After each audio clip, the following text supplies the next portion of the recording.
ce matin, on a la chance d'avoir deux conférenciers qui vont être sûrement très intéressants, mais pour vous les présenter, j'inviterai premièrement notre ami Mario Asselin pour la première conférence. On a... pas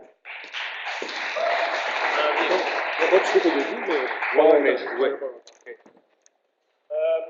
Pas de micro, mais... ça va aller. Alors, très ému ce matin de vous présenter Jeanne, qui est professeure. Quatre? Oui, moi. Oui, ça.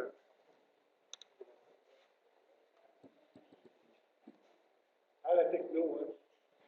1, 2, 3. Bon. Alors, je vais moins parler fort, finalement.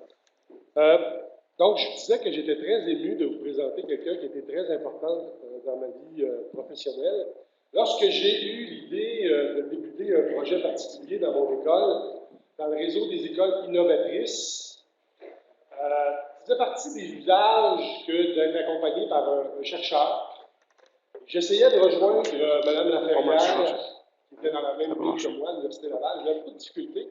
Alors, je me souviens d'avoir fait du piquetage en avant de son bureau, plusieurs minutes, jusqu'à temps qu'elle apparaisse, et elle avait eu la gentillesse de me recevoir. Et depuis ce temps-là, on vit une aventure commune, très, très productive au niveau des communautés de pratique, parce que c'est une dame qui est extrêmement ferrée. Elle vient voir mon équipe de professeurs, des fois des demi-journées complètes. Elle ne disait pas un mot en 2 heures et demie de temps, puis à un moment donné, 2 phrases. Bang!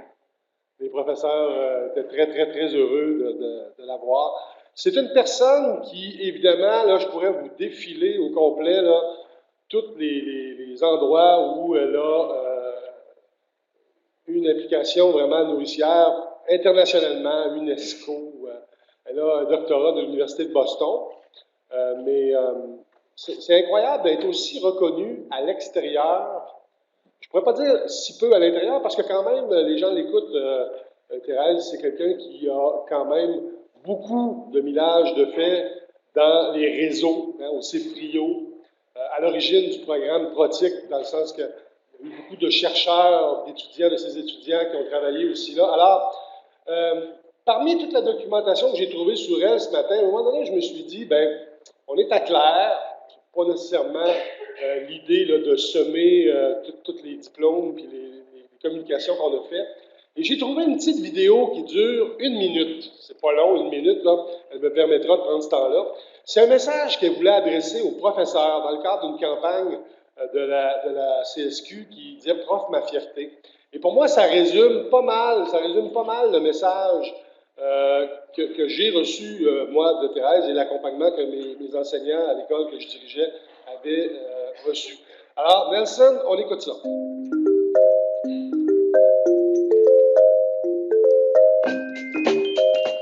La chose que je voudrais dire aujourd'hui, c'est que moi, j'ai souvent l'occasion d'observer ce que des enseignantes et des enseignants font dans des classes. Il y a des très, très beaux échanges entre professeurs et étudiants. Et j'aimerais donc qu'on ait plus d'opportunités d'entrer dans vos classes, que le grand public puisse entrer pour voir l'interaction que vous avez avec des élèves. Et ce serait magnifique de pouvoir faire des petits clips de ces interactions-là. Je comprends que c'est dans le spontané que ça se passe, mais si on était capable davantage de voir comment vous interagissez avec les élèves, et ensuite d'avoir une petite rétroaction des élèves sur comment ça a été important, ce qui vient de se passer à ce moment-là, l'échange entre vous et eux, que ce soit sur une base individuelle, que ce soit dans un petit groupe, ou que ce soit à toute la classe, je pense que ça aiderait beaucoup au plan de la revalorisation.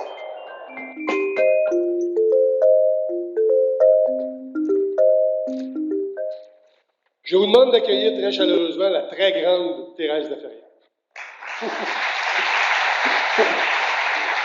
Salut.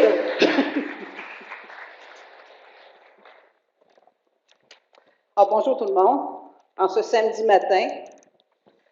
Merci au comité organisateur. À Roberto, à qui j'ai envoyé le titre de ma présentation il y a quelques jours seulement. J'ai envoyé un long titre, puis après ça, je lui ai envoyé un autre, un mot. Et il a osé ne mettre qu'un mot. À ce mot-là, je voudrais entendre quelques-uns des vôtres. Alors, je vous demanderais qu'on prenne 30 secondes juste pour associer quelques mots au mot design. Vous avez le choix, vous pouvez le dire à votre voisin de gauche ou de droite, ou vous pouvez le dire tout fort. Design.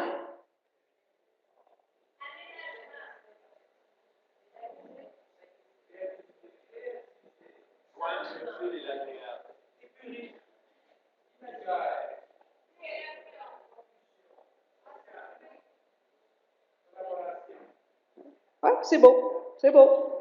Vous avez focalisé sur l'action. Mais tout d'abord, moi, je voudrais focaliser sur vous. Votre propre identité professionnelle. Je n'ai qu'un message aujourd'hui, c'est de vous dire, associez de plus en plus le mot design, dites-le comme vous voulez.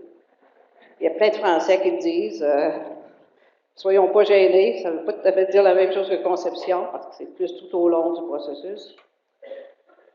Design. Dans votre identité professionnelle. Vous avez besoin d'instruments pour faire du design. Hein? C'est de l'action. Hein? L'instrument qui prolonge nos capacités. Et aussi, vous rappelez que d'abord, nous sommes notre principal instrument, la personne que nous sommes. C'est de là que nous œuvrons. C'est de là dont nous formulons nos valeurs en interaction avec les autres. C'est de là que nous formulons nos objectifs, ce que nous voulons que les jeunes fassent, à travers, bien sûr, ce que nos programmes demandent. Donc, nous-mêmes, comme principal instrument, je n'en reparlerai plus, là, mais je pense que c'est très important de d'abord savoir que c'est sur nous que ça repose. C'est pas sur nous seuls. Il faut s'instrumenter, puis il faut avoir tout un contexte qui nous aide. Peu importe le niveau de responsabilité que nous avons. Alors, c'est en ce sens-là que je veux faire une contribution aujourd'hui à le titre même de votre conférence, pour faire l'éducation autrement. Design. Donc, ça veut dire passer en mode design. Il y a le mode salvaille, là, ça c'est pour la fin de la journée. Mais passer en mode design. Passer en mode design, si vous êtes enseignante, si vous êtes une direction d'école, si le mouvement est de l'enseignant vers la direction, bien, vous avez une direction à qui demander du support, hein, à tout le moins. Et si vous êtes une direction d'école, bien, vous avez à aller chercher les enseignants. Mais incontournablement, à un moment donné, ça va être médié par l'équipe école. Peut-être par une petite équipe d'enseignants, mais éventuellement, si c'est un projet d'école, l'équipe école. Alors, il y aura nécessairement de la négociation entre tout le monde, au fur et à mesure qu'avec de nouveaux instruments, on va transformer progressivement l'environnement d'apprentissage. Donc, cette médiation à tous les niveaux est excessivement importante. Et ça m'amène à la notion de co-design. Donc, c'est du design, oui, mais la plupart du temps, ça va être du co-design. Donc, s'engager dans des activités de design, mais avec d'autres. Parce que seul, on finit par s'épuiser, c'est pas aussi le fun, même si travailler avec les autres, c'est difficile. On reconnaît tout ça. Hein? Faire du co-design, ça peut être pour faire une simple activité d'apprentissage. Ça peut être pour monter un projet d'apprentissage. Ça peut être pour développer un environnement d'apprentissage. Une classe. Hein? Faire du design dans sa classe.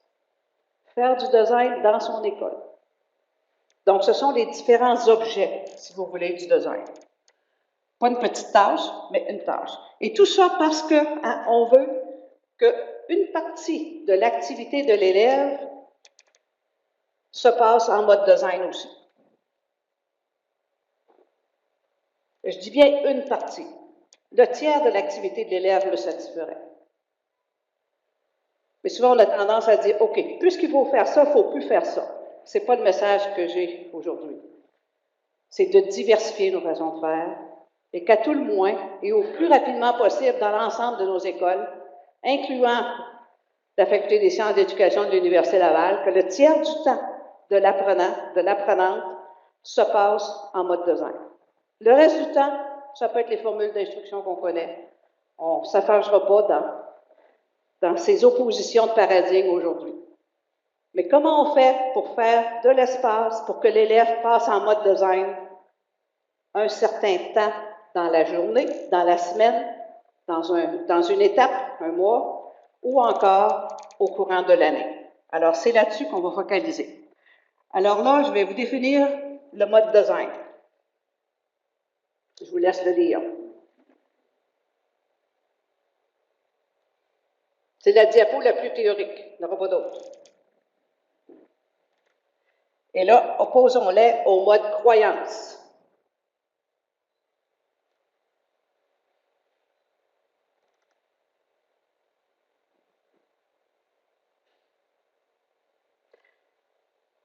Dans le mode croyance, ça ressemble beaucoup à l'acquisition de connaissances. Hein. C'est le savoir transmis en bonne partie, avec différentes théories qui se succèdent. Hein. C'est aussi ce qu'on devrait penser quand on répond à un examen, que ce soit un examen en faculté d'éducation, que ce soit au niveau du primaire, ce que l'élève doit répondre. Hein. On est en mode croyance. Et cette distinction croyance-design n'est pas de moi, elle est de collègues de l'Université de Toronto, Berreiter et Scardamalia. Et ça fait beaucoup de sens quand on les oppose, parce qu'en mode design, hein, c'est de réussir à ce que quelque chose fonctionne, à quelque part, dans un contexte donné. C'est une autre façon de penser. C'est que l'idée, on doit l'améliorer. L'idée, on doit se soucier, est-ce qu'elle est utile? Comment est-ce qu'on fait pour l'exprimer de différentes manières? Alors, c'est ça que j'appelle le mode design. Quand c'est l'élève qui est engagé dans ce mode-là, quand c'est un enseignant, quand c'est une directrice ou un directeur d'école, quelqu'un au niveau de la commission scolaire, et je pense qu'on pourrait aller chercher des collègues de nos ministères de l'Éducation aussi. Ce mode design. Ça veut dire, au niveau du curriculum, parce que le curriculum est excessivement important, ça veut dire un renversement de position. Et si vous avez la vue de Paul Aimé sur le curriculum, hein, où vous avez des tâches et des activités en plein centre et autour les idées. On a opéré beaucoup dans ce mode-là. On opère encore dans ce mode-là. L'idée, c'est, est-ce qu'on peut le renverser pour le tiers du temps, disons, de l'activité en classe? Est-ce qu'on peut passer à la révolution copernicienne, hein, où les activités et les tâches sont là, mais au centre, il y a les idées. Et c'est des idées qu'on fait avancer.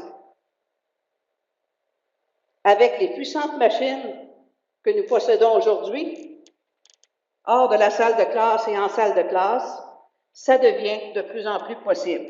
Et je vous donne juste un petit extrait. Ça, c'est un extrait d'élève du Nunavut qui travaillait sur la chlorophylle. Et c'est une idée. Une idée exprimée sur laquelle les élèves ont travaillé pendant un certain temps pour essayer de l'appuyer, la réfuter, la faire avancer. Mais voyez-vous, la promesse de mettre au centre une idée et de travailler dessus. Pas mauvais comme idée. Ce genre de excusez, je m'en allais en anglais. Ce genre de phrase-là, on a tendance à la voir plus chez les très jeunes enfants que plus tard. Plus tard, c'est le discours appris. Hein? C'est ce qu'on doit dire qui prend le dessus. C'est le mode croyance qui prend le dessus sur le mode design. Alors, mon propos aujourd'hui, c'est de vous dire le mode design est très important. Très important par rapport à là où nous nous en allons collectivement, par rapport à l'expression de notre citoyenneté participative, avec les moyens nouveaux que nous avons, avec les exigences de ce qui nous attend dans le marché du travail, hein, où on travaille de plus en plus avec nos têtes plutôt qu'avec nos bras. Hein. développer une pensée collective sur des choses. Donc, co-design. Passer une partie un petit peu plus pratique. Vous allez voir apparaître des adresses web. Prenez-la pas, parce que Roberto va gentiment mettre cette présentation par la suite là, sur le wiki, puis là, vous pourrez le faire. Alors, moi, si je retourne à l'été 94, je faisais le trajet entre Québec et Montréal en plein mois de juillet, alors que les gens étaient en vacances. Puis j'étais en train de travailler avec un collègue de la TELUC à ce moment-là pour monter un réseau. Je me disais, ça va-tu marcher sur Internet? À l'automne même, apparaît Netscape 1.0. On a passé nos vacances de Noël à réécrire le projet de recherche qu'on voulait soumettre au Conseil de recherche en sciences humaines. Complètement. Et on a eu la subvention. Ça est devenu le réseau des centres d'excellence en téléapprentissage au Canada, avec 96 chercheurs d'un bout à l'autre du Canada. Mais moi, je me suis dit à ce moment-là, ouf, après avoir douté que Internet, ça fonctionnerait là, entre Québec et Montréal, je me suis dit, c'est gros. C'est tellement gros ce qui s'en vient. Ça va nous prendre beaucoup de tac. Il y avait à ce moment-là un collègue à l'Université d'Edmonton qui venait d'écrire un bouquin qui s'appelait TAC. Thoughtfulness en pédagogie. Bien pensé, afin de placer nos élèves dans les meilleures situations d'apprentissage possibles. Alors, l'origine du groupe qui existe encore, qu'on a appelé dans le temps téléapprentissage communautaire et transformatif, puis le mot communautaire, puis le mot transformatif, c'était pas juste pour faire TAC, là, parce qu'en anglais, on l'a appelé Technology for Advanced Collaboration Among Teachers. Mais en français, la dimension communautaire, la dimension transformative, pour nous, s'imposait, si vous voulez. Alors, des exemples de ce que ça a donné. Un jour, ça a donné cela. Tout à l'heure, Mario référait à Protic. Bon, alors, ce document-là a été écrit avec les enseignants et des stagiaires. On l'a fait 3 fois, une fois par année. La version qui est disponible en ce moment, c'est celle-là. Alors, ça raconte un peu les débuts de Protic, puis la philosophie, puis ce qui a été mis en place par rapport à cela, mais la participation de stagiaires et d'enseignants. Hein? Ça a été une co-rédaction, si vous voulez. Exemple de co-design. Ensemble, produire une ressource pour ceux qui appartiennent à la communauté et pour d'autres qui veulent s'informer. Un autre exemple de co-design, c'est sur le TNI. Hein? Alors, comment utiliser le tableau numérique interactif à des fins de communauté d'apprentissage? Alors là, vous allez entendre parler passablement de communauté d'apprentissage pour un petit bout de temps. Alors, on a un outil à cette fin-là. Un autre exemple, que je ne peux pas passer sous silence, c'est celui d'École en réseau, commencé en 2002. Un réseau toujours en opération. Et si vous regardez là, dans les onglets, alors c'est un site assez chargé. Alors, on y voit l'historique. Il y a plein d'éléments de développement professionnel. Il y a un répertoire partagé, parce que ça se veut une communauté de pratique aussi. Et il y a différentes formules de soutien qui sont offertes. Alors, parmi les formules de soutien, bien, voyez-vous, au cœur du modèle, on a, entre autres, une salle TAC à travers un système de visioconférence du matin au soir, du lundi au vendredi. Il est possible pour un enseignant, des fois c'est un élève qui vient, des fois c'est une direction d'établissement, de contacter la salle TAC à des fins de faire quelque chose au niveau du réseau. En plein centre du modèle, on s'est dit, on va s'organiser, c'est de la collaboration. Donc, qu'est-ce qui prime? C'est le discours verbal et le discours écrit. Alors, on va avoir différentes combinatoires de cela. Alors, on avait retenu 2 outils dans le temps, ça évolue. Et vous voyez entre autres le discours. Voyons.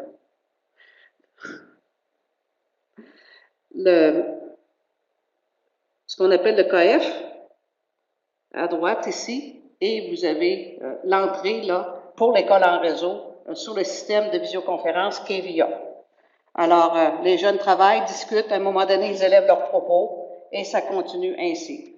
Alors, au cœur de tout ça, hein, vous voyez que ça, d'habitude, est un peu moins large. Alors, c'est affiché aux portes des classes qui participent. On en distribue environ 300 hein, dans des petites écoles du Québec, mais de moins en moins, ce ne sont que des petites écoles. Ces petites écoles-là ont soit grossi, mais la plupart du temps, c'est que les enseignants sont allés dans une école un peu plus grosse. Et ils continuent dans leur école un peu plus grosse. Alors, voilà. Alors, c'est un projet où le CFRIO est derrière, mandaté par le ministère de l'Éducation, où le centre de recherche que je dirige, le centre de recherche d'intervention sur la réussite scolaire, est là, la Fédération des commissions scolaires aussi. Alors, classe en réseau. Et ce que vous voyez dans les étoiles, ce sont ce que nous appelons des échafaudages pour aider les élèves à améliorer leur pensée. Alors, on est dans cette réalité. Alors, ce que vous voyez ici, c'est un exemple. C'est un exemple là, de ce qui se passe lorsque des classes travaillent ainsi. Ils partagent leurs travaux, partagent leurs questionnements, peuvent partager leurs réponses. Et des fois, c'est pas juste entre deux classes de deux écoles différentes dans la même commission scolaire, ça s'étend. Des fois, c'est à travers les travaux avec la CELF, entre autres, qui est l'Association canadienne française, ça s'étend. Ça s'étend ailleurs au Canada et aussi à l'international. Alors, dans les ateliers de développement professionnel, on a différents exemples. Tout ça, c'est disponible sur le site. Alors, vous voyez ici, par exemple, c'est une enseignante qui raconte hein, comment est-ce qu'ils ont travaillé sur les bébés saumons. Bon. Alors, au tout début, bien, il y a différentes discussions qui se passent. Eux autres appellent ça discussion sur knowledge. Bon, c'est un diminutif francophone qu'on a donné au Knowledge Forum, qui est l'outil qui est utilisé à cette fin-là, mais ça pourrait être éventuellement autre chose. Alors, vous avez cela. Et au cœur, vous avez toujours la notion de classe communauté d'apprentissage. Très important. Hein? Pour changer la dynamique de classe, hein, c'est important qu'avec la classe, on développe un même but d'apprentissage. Alors, vous l'avez ici. Alors, sur le site, tout ça, c'est cliquable. On peut voir ce que c'est. On peut expliciter là, chacun de ces aspects-là. Alors, le modèle d'une classe communauté d'apprentissage est une bonne voie de remplacement de la classe en randonnion, si vous voulez. Mais ça veut dire que ce n'est pas juste l'enseignant qui détermine, alors que l'opinion des élèves devient importante, la discussion, le dialogue en classe devient très, très important pour déterminer ce qu'on va faire, comment est-ce qu'on va avancer. Alors, avec ce modèle-là, on a réussi quand même assez bien.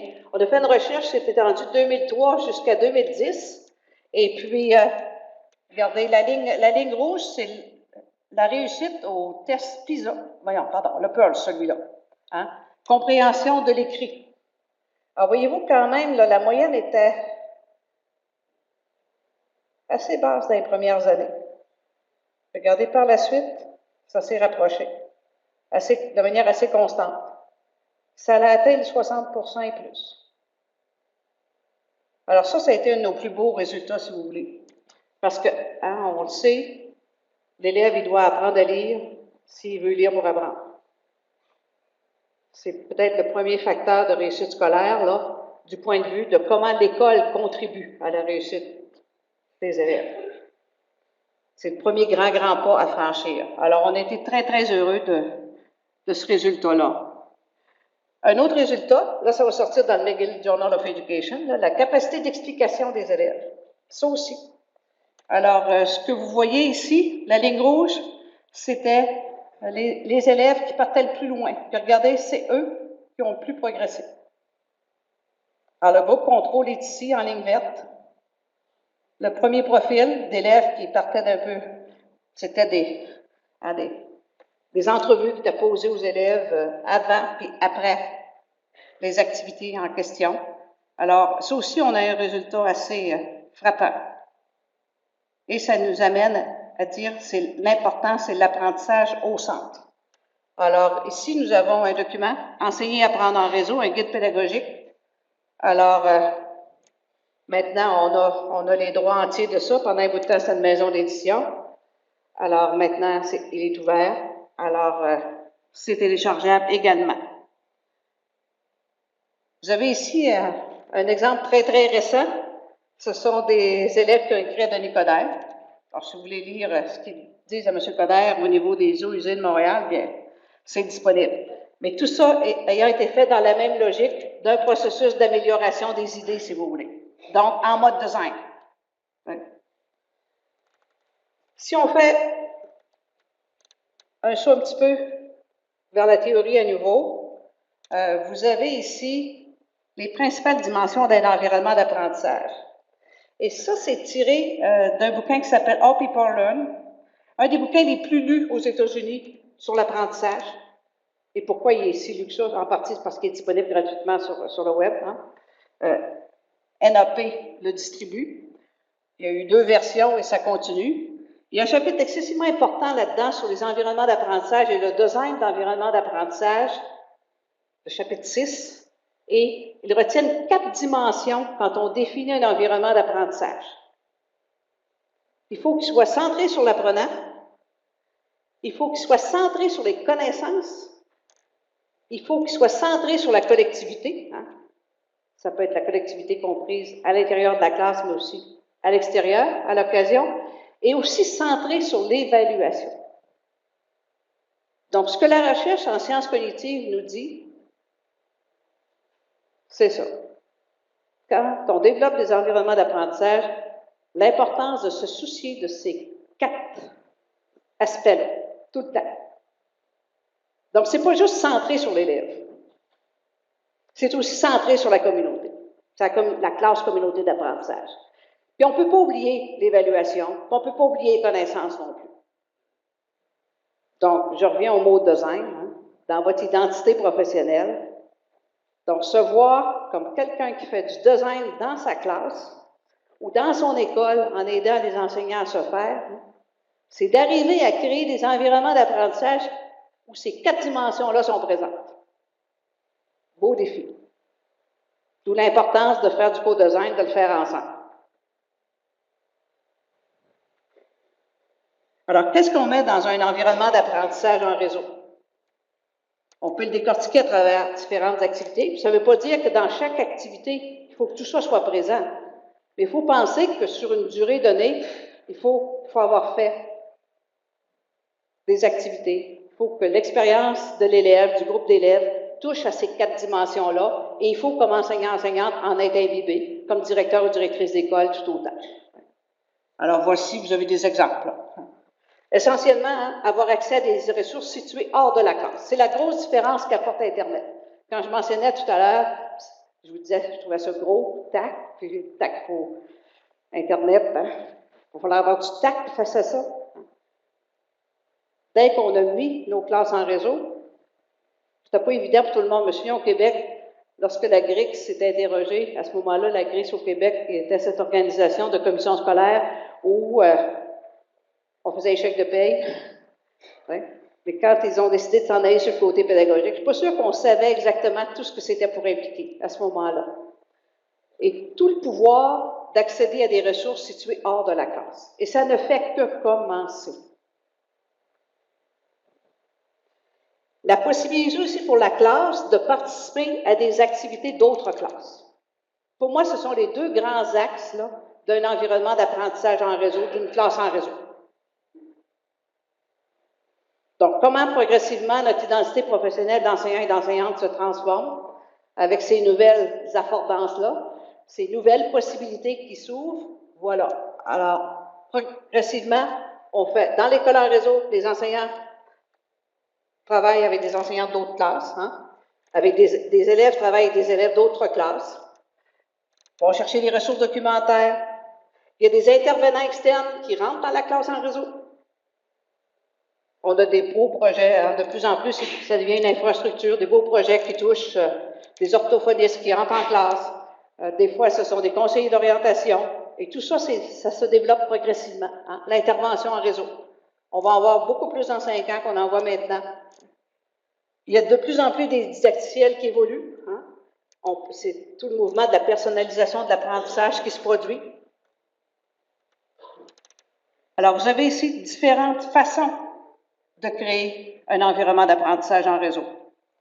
Aussi, Lorsqu'une classe participe aux activités d'autres classes, hein, ça peut être pour faire des projets, conduire des investigations collectives entre plusieurs classes, ça peut être pour faire des projets inter-commissions scolaires, ça peut être pour conduire différentes investigations, partager ce qu'on a trouvé en langue maternelle ou en langue seconde.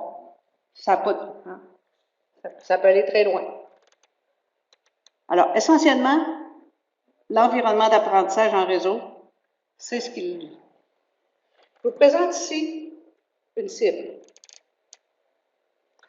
Une cible. On va la regarder du haut vers le bas, puis de gauche à droite d'abord. Hein? On peut se dire, on fait du design pour être centré sur l'activité de la classe communauté d'apprentissage ou centré sur l'activité de l'élève. Hein? Ça va alterner. En bas, on peut avoir une activité centrée sur l'activité de l'enseignant. Quand je dis une activité centrée sur l'activité de l'enseignant, ça veut dire que c'est l'enseignant qui prend d'habitude toute la place en classe. Ce n'est pas l'activité de l'élève, c'est l'activité de l'enseignant. En haut, c'est l'élève qui est davantage dans une activité un peu plus forte que celle d'écouter comme il faut, comme vous le faites en ce moment. Et regardez comment ça se déplie de gauche à droite. À gauche, vous avez les ressources, ils viennent de l'extérieur de l'environnement d'apprentissage. À droite, ils viennent de l'intérieur. Ils sont créés de l'intérieur, les ressources. Alors ça, ce sont les deux grands axes. Et ce que vous avez au centre, pour y arriver, commençons de l'extérieur vers le centre, d'abord, une infrastructure technologique, hein, c'est une bonne connexion Internet assez stable. Ensuite, des ressources numériques. Ensuite, une capacité d'usage, si on s'en va de plus en plus vers le centre. Et, regardez bien ce qu'on a, on a mis un filtre entre les deux, là. Entre la capacité d'usage et la centration sur les apprentissages qu'on veut pouvoir faire réaliser, vous avez l'évaluation des apprentissages. Là, c'est notre talon d'Achille, cette affaire-là. Là. On s'est enfargé là-dedans au Québec avec notre réforme. Évaluation des apprentissages. Il va falloir qu'il y ait plein de choses qui se passent dans l'évaluation des apprentissages pour tendre vers cette cible-là. Mais toute l'infrastructure, pour moi, est de cette nature-là. Alors, ce que vous avez, si on le découpe, hein, ici, hein, ce que j'ai pris, là, c'est simplement le premier quadrant, à gauche en bas. Hein. OK. Alors, des contenus numériques préorganisés par des tiers. Bon. Quand l'activité est centrée sur l'enseignant, hein, vous avez vu que c'est dans le quadrant gauche ici, centration sur l'activité de l'enseignant. Bon, on ouvre un PDF, tout le monde l'ouvre en même temps, ça mange plein de bandes passantes à ce moment-là, ça ralentit un peu, mais c'est pareil, on fait ça. Hein? C'est l'enseignant qui utilise son PowerPoint, etc. C'est organisé par des tiers, et souvent, ça vient de l'extérieur. On ouvre le manuel. Sur le TNI, présentement, on a beaucoup d'activités qui se passent là, puis c'est pas pour rien que les gens se disent, mais ça vaut-tu la peine? Si on va à gauche en haut, là, c'est aussi des ressources externes. Hein? On fait appel à des textes, mais ça, c'est l'activité de l'élève. Hein? On est en haut, là. Centration sur l'activité de l'élève, la classe communauté d'apprentissage. On va chercher des textes, on va chercher des vidéos, on va chercher d'autres ressources éducatives libres. Et on fait plein d'activités avec ça. Ça, c'est le côté gauche. Hein? C'est notre côté gauche, là, de cette cible-là. Elle a toute sa place. Le problème, c'est qu'elle prend souvent bien trop de place. Puis la cible, l'angle vertical, il se déplace. Il ne reste plus grand-chose pour le côté droit. Où là, c'est place à la création de ressources de l'intérieur de la classe. Création de ressources, ça passe par des idées. T'sais. Trop peu de place, bien souvent. Alors, allons faire un petit tour de ce côté-là. Hein? Alors, vous avez ici, néanmoins, des possibilités énormes qui s'ouvrent du côté de la création. me suis dépêchée ce matin d'aller prendre des photos, là. Je ne voulais pas demander la permission à personne, mais j'ai demandé à l'enseignante qui était présente, là, Brigitte Long, il n'y avait personne d'autre dans la salle. On entre ici dans différentes possibilités, vous en connaissez plusieurs, je ne suis pas ici pour vous les énumérer, mais je pointerai juste deux qui vont commencer à prendre beaucoup d'importance. C'est tout ce qu'on appelle le Maker Movement. Et quand j'ai vu cette salle hier, je me suis dit, il y a de place là pour fabriquer des choses. Certains vont dire que ça ressemble à un Fab Lab. C'est le Maker Movement qui se développe. Il y a beaucoup, beaucoup de possibilités qui s'en viennent de ce côté-là. L'imprimante 3D qui entre tranquillement dans les écoles. On a vu, il y a 2 ans, une école très défavorisée de Québec, école secondaire, où les élèves ont fait des étuis d'iPhone. Ils ont monté. Alors, l'imprimante 3D est en train de commencer à faire des choses importantes. C'est souvent lié à des projets d'entrepreneurship. Développer l'esprit d'entrepreneuriat, à tout le moins. Alors, il y a ici plein de possibilités du côté de la création là, qui s'en viennent. Alors, voici le bel endroit pour y faire plein de choses. J'entendais quelques commentaires hier, là où des gens disaient, j'aimerais ça avoir quelque chose comme ça dans mon école, mais il va falloir faire des places pour ça. Il va falloir en faire. Où l'élève peut créer. Seul, des fois, avec d'autres, bien souvent, et souvent les deux. Des temps seuls, des temps avec d'autres, pour créer, monter quelque chose. Alors, pour y arriver, donc, si on regarde du côté droit de la cible, en bas, en mode création, co-design entre enseignants, co-design d'activités, co-design de projets, co-design de ressources. On a des possibilités énormes. Et quelle belle forme de développement professionnel. On vient d'écrire un gros papier là-dessus, d'ailleurs, là, à l'international. Quelle belle façon de poursuivre son développement professionnel que de faire du co-design avec d'autres. D'activités, de ressources. Ce que ça va nous prendre, ça va nous prendre des modes de reconnaissance quand on le fait. Ça va prendre du temps de libération sur le temps de tâche. Il y a un bel exemple en mathématiques, c'est Zamath en France. Ils sont devenus finalement une maison d'édition. Leur communauté de pratique, ça peut être un modèle de coopérative. Donc, on a beaucoup, beaucoup de possibilités de ce côté-là. Et en haut, à droite, l'autre zone de déploiement de l'environnement d'apprentissage en réseau, c'est lorsque les élèves travaillent sur des questions complexes. Pourquoi des questions complexes? Parce qu'il n'y a pas une seule bonne réponse. Quand il y en a une bonne réponse, puis l'enseignant veut que l'élève la dise, bien, qu'il dise d'abord, en lui demandant de s'en souvenir, en l'évaluant là-dessus. Mais toutes ces questions plus complexes, dans un monde qui lui-même se complexifie, où la personne va avoir à discuter avec d'autres pour trouver une façon de résoudre un problème, tout ça, ça a de la place. Des investigations collectives. Alors, voyez-vous, entre ces 4 quadrants-là, on peut se promener. L'important, ce serait que les 4 soient actifs. Je ne dis pas que c'est 25, 25, 25, mais quand même, de garder de la place à tous ceux-là. Alors, avec des endroits comme ceux-là, on peut faire beaucoup de choses. Mais dès que l'activité de l'élève s'active, avec des enseignants qui y trouvent aussi une façon d'exprimer leur passion, et c'est nourrissant également, il y a moyen de faire des belles choses. Et je salue là, ce qui se passe ici, là, à Claire, en ce sens-là. Donc, place à du co-design, une belle table, là. C'est peut-être pour faire de la menuiserie, mais peut-être qu'elle peut servir à différentes choses. Des beaux projets qui nous attendent. Alors, essayez de vous voir là-dessus, avec d'autres, en co-design, afin de pouvoir voir vos élèves. Et ça devient d'autant plus important de faire cela que sur la scène internationale, les choses sont en train de changer. Tout à l'heure, j'ai dit PISA au lieu de dire Pearls, mais c'était Pearls, mais là, je vais vous parler de PISA. Au printemps dernier, les jeunes ont passé le PISA, nos jeunes de 15 ans, ils ont eu à faire de la résolution de problèmes en collaboration. C'était pas en équipe, là, mais c'était l'élève avec un robot. C'était une session de clavardage où l'élève devait résoudre un problème complexe. Ça s'est déjà passé. Ça veut dire quoi, ça? Ça veut dire que l'OCDE pousse par en arrière.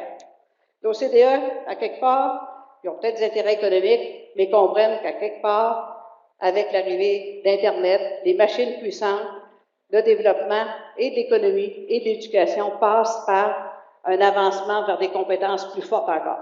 Avec de puissantes machines, faire plus et mieux en classe. C'est ce qu'il faut arriver à faire. Alors, ils ont développé des documents assez intéressants. Vous avez, ça c'est tiré du document original. Si ça vous intéresse, j'ajouterai aussi, on a traduit en français des bonnes parties du document. C'est très, très appuyé. Et entre autres, vous avez les sciences d'apprentissage qui sont derrière ça. Donc, résultats des recherches contemporaines. Alors, comment tout ça c'est en train de se déployer? Donc, c'est déjà en exercice, c'est déjà dans le PISA 2015. Alors ça, à mon avis, ça va aider à lever la barre en différents endroits. Voyez-vous, c'est l'exemple qui est donné dans le document où l'élève, avec le robot, le logiciel, doit résoudre le problème suivant en 7 étapes. Quelles sont les conditions de survie des poissons dans l'aquarium? Tout ce qui est écrit par l'élève en clavardage est enregistré pour de l'analyse de discours. Ça ouvre sur ce qu'on appelle les Learning Analytics. Alors, il y a des développements assez importants qui s'en viennent de ce côté-là. Il faut savoir qu'avec des outils puissants, il y a aussi des manières plus puissantes qui s'en viennent d'évaluer.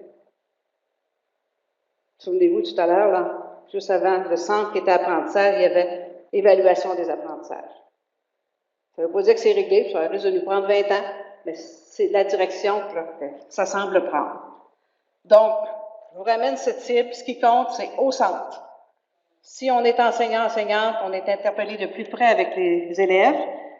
Mais si on est directeur d'école ou dans la commission scolaire ou au niveau du ministère, là se posent des enjeux et des questions d'accès qui continuent de se perpétuer.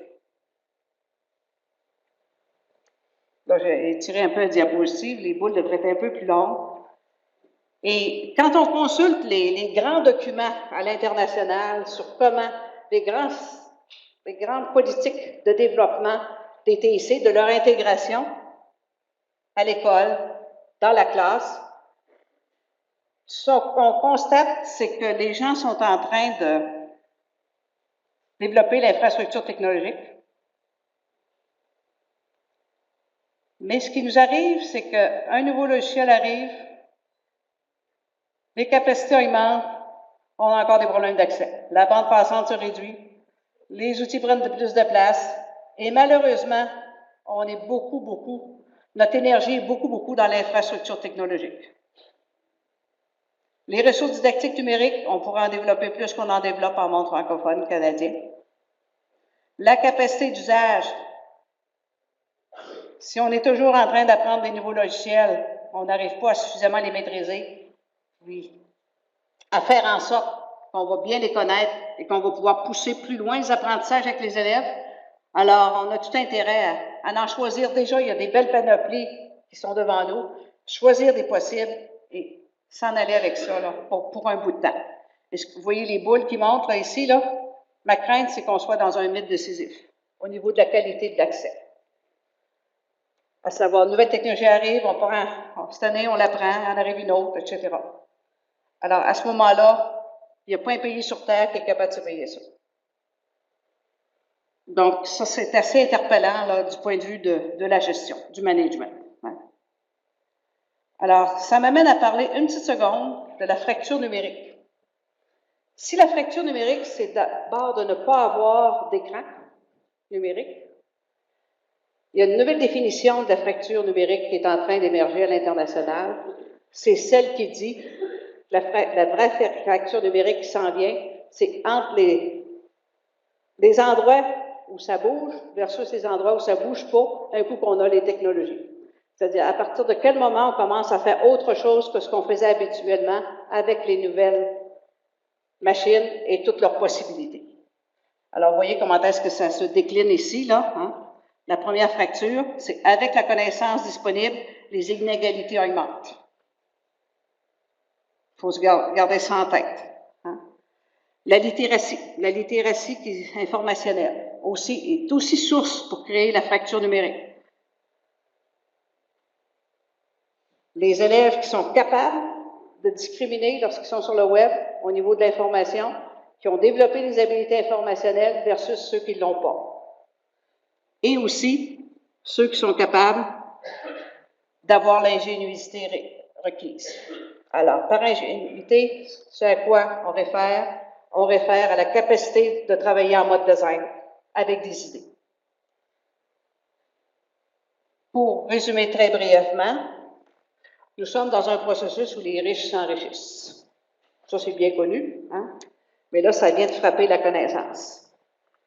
Ce qu'on sait en sciences de l'apprentissage, en sciences cognitives, c'est plus une personne a des connaissances, plus elle peut apprendre et plus elle peut faire apprendre.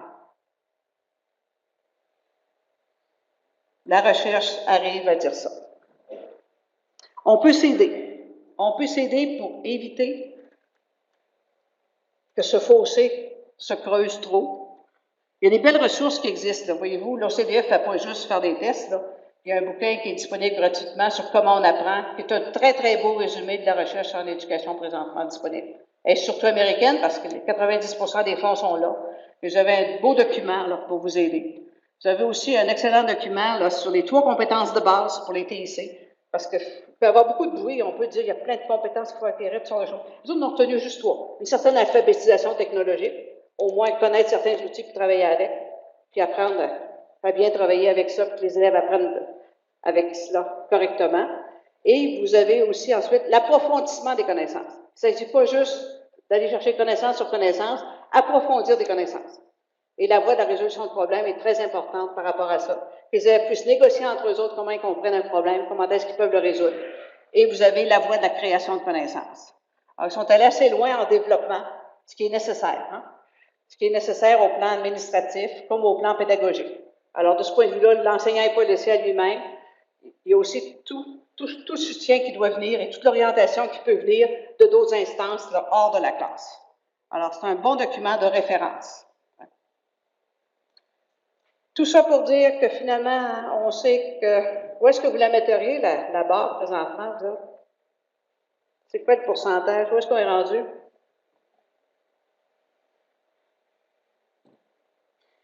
Je vous dirais, entre 13,5 et 34 on est rendu où? Collectivement?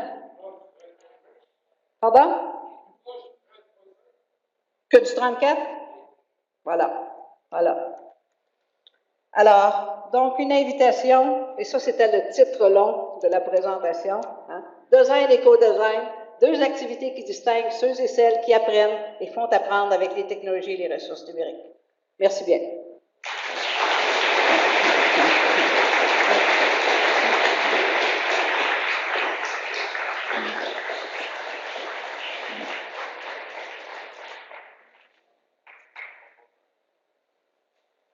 Je pense qu'on peut ouvrir la porte pour des questions. Oui? Oui, puis on va se prendre avec un micro ou 2. Okay. Puis on va... Okay. Monsieur Javier.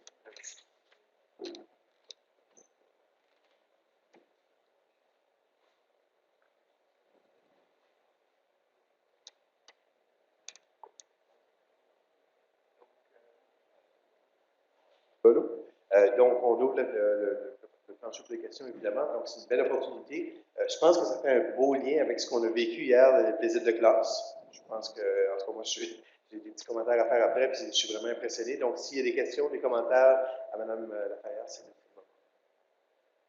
Qui sera le brave ou la brave? Commencez. Oui? Mais là, je t'emmène le micro, on ne danse pas, là. Non, non, non, non. Toujours là. Bonjour, Madame la Ferrière. D'abord, merci beaucoup pour cette belle présentation. Alors, j'ai bien hâte qu'elle soit en ligne parce que j'ai déjà trouvé quelques documents de référence. J'aimerais, s'il vous plaît, que vous reveniez à la diapositive centrée sur l'apprenant, centrée sur l'évaluation. Celle-là? Non, pas celle-là. Et il y avait la collectivité autour. C'était 3 bulles, c'était un diagramme de veine avec... Non, c'est pas les 3 boules. C'est les...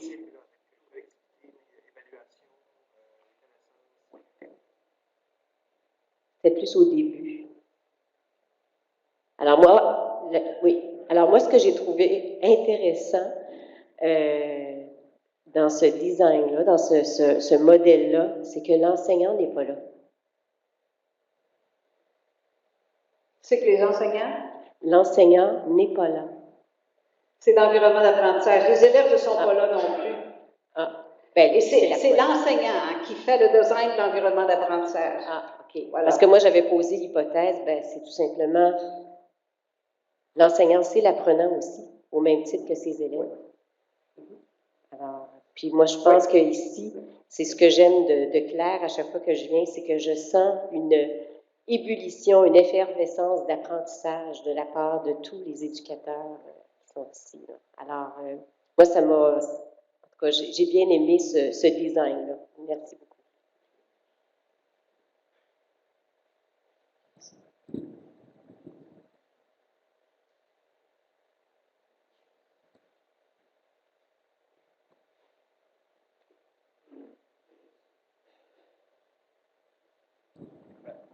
Je vais intervenir à ce moment-ci, Mme Ferrière. Je suis juste à... Oh, il y avait une question, mais je vais juste intervenir une question moi-même, comme directeur d'école. Merci d'avoir utilisé des photos de l'école ici. Puis nous, on est en questionnement toujours. La première question qu'on me demande comme direction d'école, si j'ai des preuves que faire du co-design avec nos élèves, donc utiliser le labo créatif, par exemple, si ça apporte une valeur ajoutée, si j'ai des preuves de ça. Je suis obligé présentement, quand je fais des présentations, à mettre une photo, parce que les gens ont besoin de graphiques. Donc, tout de suite, la seule ressource que j'ai, c'est une photo d'élèves avec des sourires.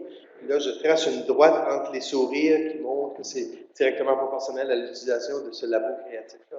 Est-ce qu'il y a des pistes qui commencent à apparaître que oui, faire justement, utiliser la créativité dans l'école fait que c'est une valeur ajoutée? Est-ce qu'on a des preuves de ça présentement ou on commence juste à en trouver ou à aller chercher?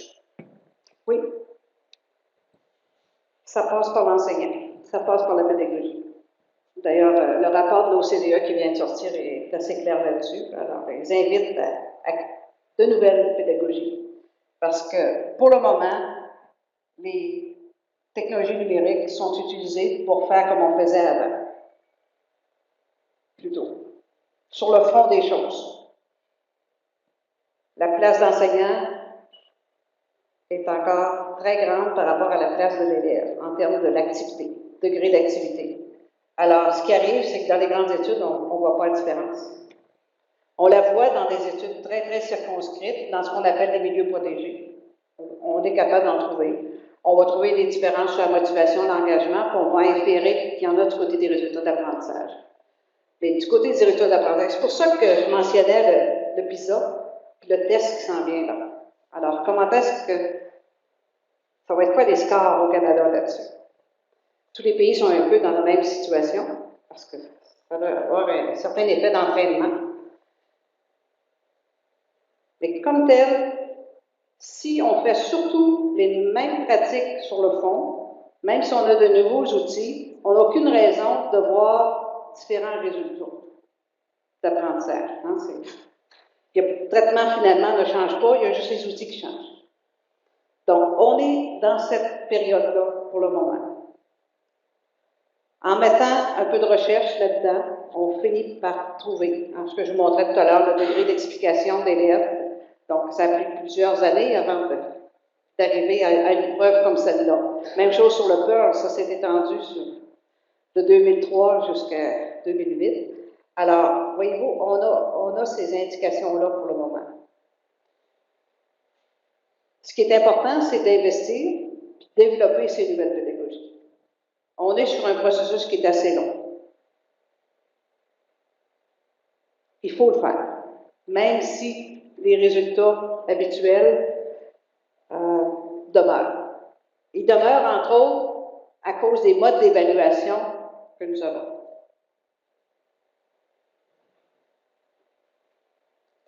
C'est encourageant, peu encourageant, mais il faut avancer, ça c'est sûr.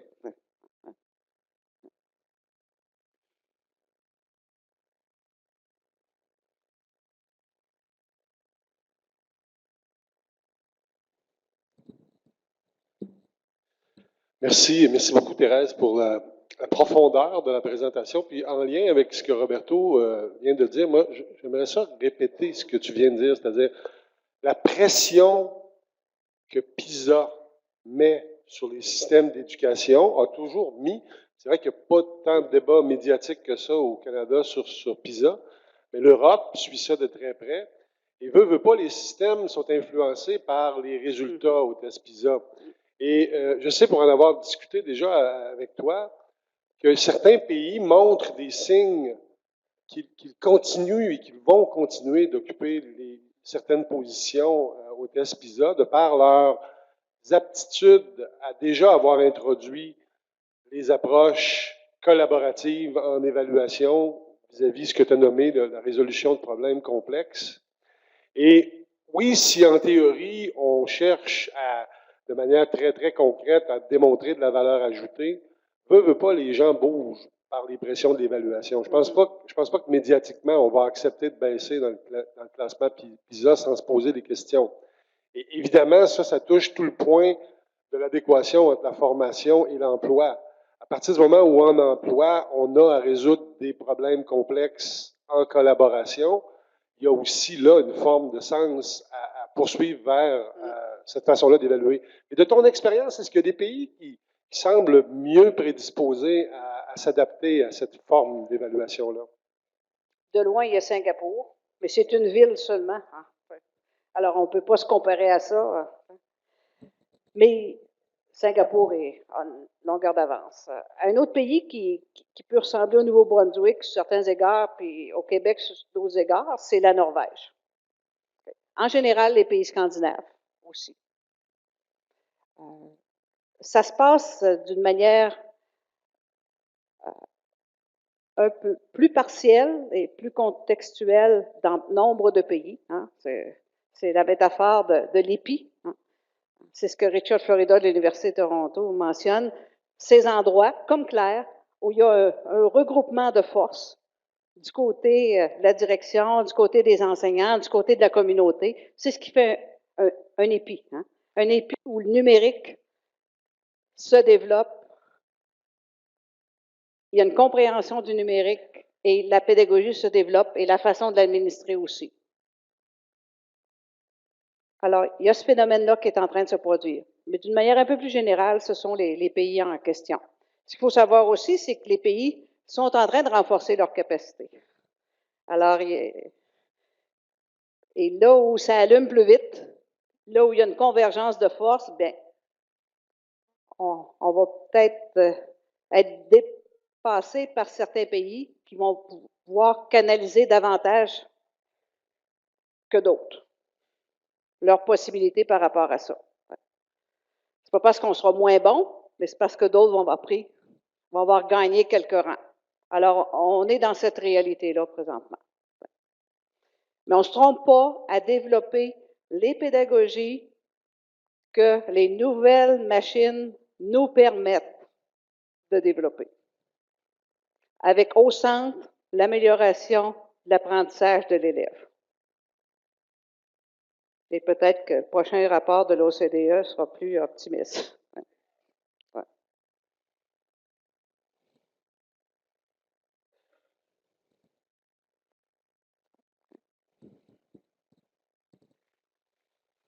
Madame Laferrière, puis hier, tu me donnes la permission de dire Thérèse. Et puis, je vais dire Thérèse, merci beaucoup. J'avais besoin d'entendre ce matin ton message. Parce que lorsqu'on innove, lorsqu'on essaye de faire du co-design, on n'a pas beaucoup de forts, de points de repère. Encore moins au niveau de la francophonie. Parce que tout ces belles façons de faire là, c'est en anglais bien souvent. Puis, puis souvent, tout le monde travaille fort d'un coin puis de l'autre. On est 3 labos créatifs au Nouveau-Brunswick, francophones, puis on n'a jamais eu la chance de se rencontrer encore. Donc, tout le monde travaille fort d'un côté, tout le monde travaille fort de l'autre. On laisse des traces. Moi, avec Mario, on croit beaucoup laisser des traces. Et puis, c'est pas évident. Et puis, j'ai entendu ce matin une phrase qui m'a touché beaucoup, puis c'est une des dernières phrases, c'est qu'on doit quand même y aller, on doit le faire. Si on ne le fait pas, il y en a d'autres qui vont le faire. Puis à ce moment-là, on va se sentir un peu en arrière. Puis ceci, on le fait pour qui? Mais on le fait pour les élèves. Puis je ne vais pas remettre le nuage de bulles Mais c'est ça qui se passe présentement depuis qu'on s'est rencontrés. Vous vous rappelez, je vous ai dit, on essaie de mettre les gens en mouvement. Si le mouvement devient grand, ça devient une révolution. Puis je crois que les astres sont alignés pour une révolution en éducation. Et puis, avec ce que tu nous as apporté ce matin, tu as ajouté une rigueur à ce qu'on essaye de faire puis ce qu'on parle. Je ne sais pas si vous êtes d'accord avec moi. Et je veux te remercier aussi pour ta grande générosité de venir ici ce matin. Je l'apprécie, on se comprend. Je l'apprécie beaucoup. Merci de ta présence. Et puis, encore une fois, la conversation, elle ne se termine pas maintenant. Elle continue sur les réseaux sociaux. Puis, j'ai hâte que tu ailles lire le fil Twitter. Je pense que tu vas être bien contente aussi. Donc, on a un petit cadeau pour te remercier. Puis, évidemment, du fond du cœur, je te dis merci beaucoup. Bienvenue. Bonne poursuite. Ouais. Merci bien. On va passer à la pause. La pause est 15 minutes, mais je vais vous dire 10 minutes. OK? 10 minutes, on commence dans 15, et puis ça va donner la chance à notre deuxième conférencier de se préparer.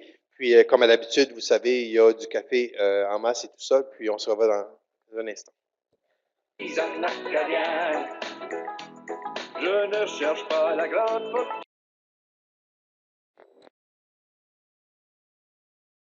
Je n'ai jamais vécu dans la lune. Je suis heureux sans amertume. Je suis un Acadien. Les gens des villes sont malheureux, toujours en train de faire la queue. À la campagne, je fais ce que je veux. Je suis un Acadien. J'ai une vraie femme et un violon. Le soleil se lève en dansant. Je voyage avec toutes mes chansons. Je suis un Acadien.